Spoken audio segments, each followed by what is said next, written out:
Fair All enough. right, Bruntz, how close are you to inching your way towards the panic button on Nebraska baseball? Oh, I'm there. I'm there. I don't think there's any inching at this point. I mean, you're what, 10 and 14 right now. You're getting close to the halfway house, getting ready to have a hot dog at the turn and get back out on the course. And Mm. they got a lot of issues to figure out. The lineup certainly. They showed up in Manhattan last week or on Tuesday, so there's that. But just not consistent enough there. The guys that you had hoped would kind of carry you through the season are not even in the lineup regularly. I mean, Gabe Swanson's hitting 145 since that game against Vanderbilt when he kind of went off. Kale Frost is hitting a little bit now. Case Sanderson's hitting a little bit, but just not enough consistency and competitiveness there.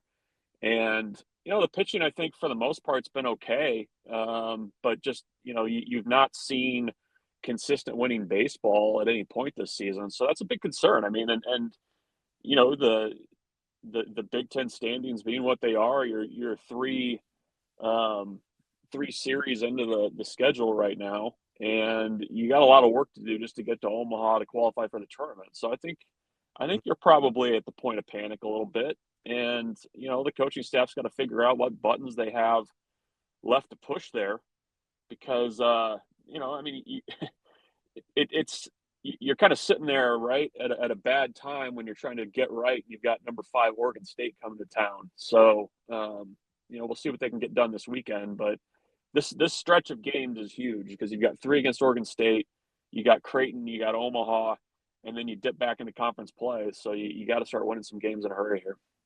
Bruntz, I'm curious as you kind of look at some of the things that have ailed this team throughout the season. Obviously, the lineup and just not making enough solid contact through a lot of the season has been a huge issue. But I'm curious, what's been the biggest departure from what you thought this team was going into the season to who they've turned out to be so far, as you mentioned, almost halfway through the year? Oh, it's the lineup. I mean, I think when you look at career numbers for a lot of these guys, and remember, I mean, this was a very veteran lineup. It's not like you're trotting a bunch of freshmen out there. And actually, the freshman you've been trotting out there has been probably your most consistent hitter, Devin Nunez. So that's been the surprise. I mean, you've got, Gabe Swanson, is hitting much like or not hitting much like he did last year when he kind of had to ride the bench a little bit. Kale Frost is hitting about 100 points less than what he did last year at South Dakota State. Different level of competition. I completely understand, but you got to get him going. You haven't seen consistent enough at bats from Riley Silva and Bolin at the bottom of the lineup. Hogan Halixo was a 283 hitter, I think, career at Creighton, and he's hitting like $150. So just up and down the lineup, just not getting it done. And I think I think the pitching, you felt like you had more depth this year. I think they still do, even without Mason McConaughey. I mean, that certainly didn't help things, but just the inability of the lineup to string together, hits and innings, I think is the biggest surprise to me. I mean, first inning against K-State's a great example of this. Like you get second and third with nobody out, you don't score, and you turn around and give up a 5 spot of unearned runs to K-State. I mean, that inning in itself was I think a pretty, it's a microcosm of kind of how the season's gone to this point for them. It's just when you've had the opportunities, you haven't cashed in, and the opponents have when they've had the opportunities. I mean, that's just kind of been the story of the year so far. So, Bruntz, when you were talking about just the schedule upcoming, it's a big one with Oregon State. You get it at home, and then you do play a bigger matchup with the in-state foes coming up after that. Just for a confidence meter, what are the more important games moving forward? Is it winning, maybe not winning the series against Oregon State, but is it getting a win against the Beavers and then winning an in-state, or is there something in between there that would be more beneficial for the length of this season? Well, I mean, if you come out and you play well against Oregon State, I mean maybe that's a launching pad for you a little bit. I mean it's a team right now that doesn't feel like it's playing confident baseball, and I mean, it's a big series. I mean, I think you're going to see a surprising number of Oregon State fans in Haymarket Park this weekend Hmm. for this game.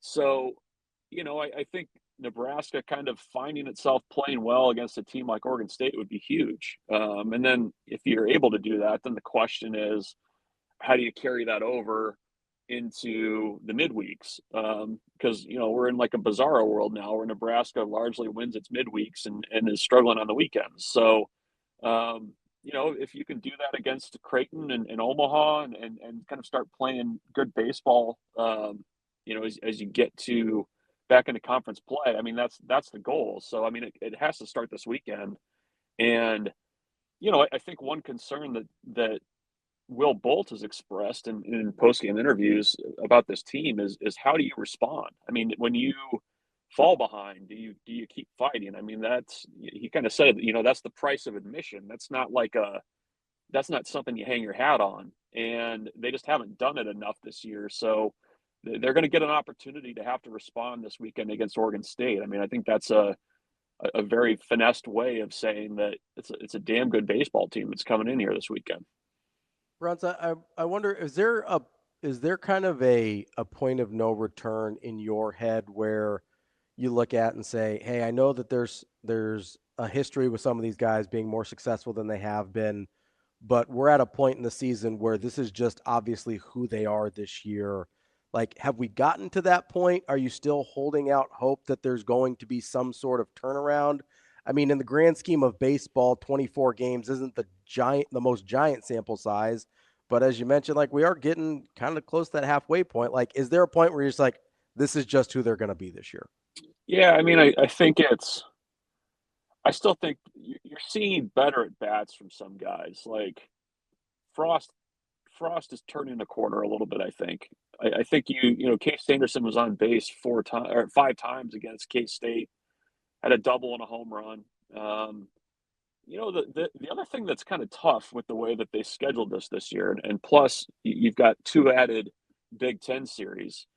I mean, Nebraska was basically just in California for 2 weeks. They've played 5 home games so far this season, and we're almost to April. You contrast that with Oregon. That I don't think Oregon, the Ducks, I don't think they played a game outside the state of Oregon until basically this week. Like, so I'm at the panic button, but at the same time, I mean, I think you have to acknowledge the difference of this year where they haven't had those midweek tune-ups at home that they've typically had against Northern Colorado. All apologies there. And teams like that where you can kind of get some guys some at bats and feeling good about things. So I think that's the danger, Ravi, right? Is like that's just who you are. And it at times this year has felt very similar to the 22 season where you just never came together in any kind of way. Um, so yeah, I mean, I think you're starting to see some guys take some better at bats, but you know, 24 games, or I guess that's how many we are in. I mean, it's not a huge sample size, but it's a sample size.